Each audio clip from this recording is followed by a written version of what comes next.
Hello, welcome to a new Ask Now summary. Today we are introducing Predictably Irrational by Dan Ariely.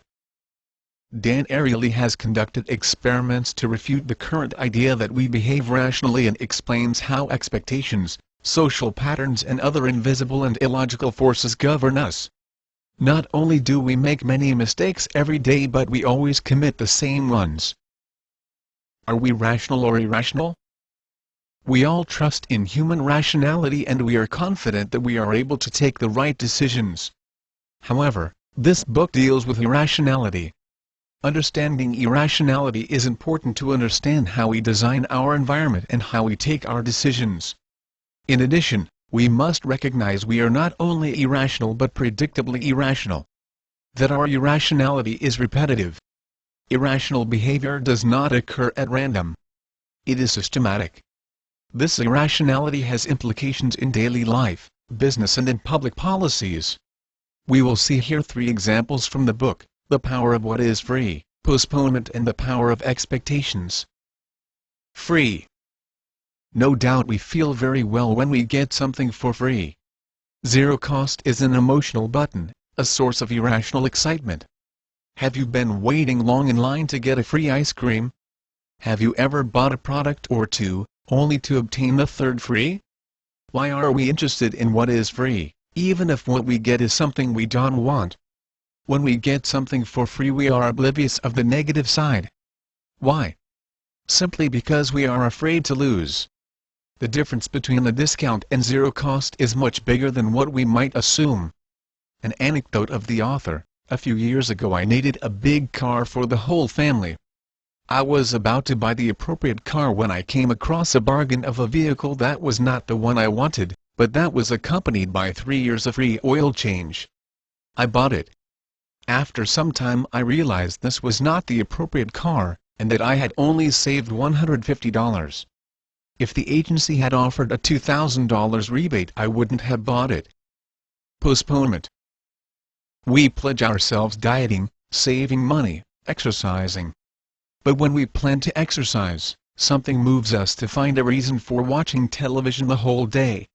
When we decide to go on a diet we eat a portion of chocolate cake and we begin the diet tomorrow. We leave our long-term targets on the basis of immediate reward. University students promise to deliver their work on time but in general don't comply with deadlines, don't fulfill their promises. They make up excuses and family tragedies to justify themselves. What is the alternative? The most obvious conclusion is that when an authoritative voice gives the orders, most people pay attention. We have self-control problems.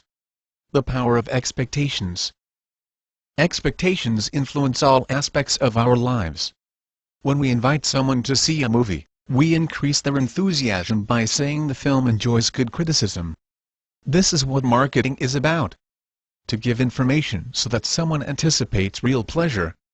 Expectations also shape stereotypes.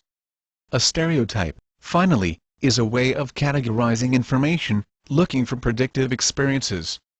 Stereotypes are built on the basis of what has been seen before. We always believe that an elderly will need help to use a computer, or that a Harvard student will be smart.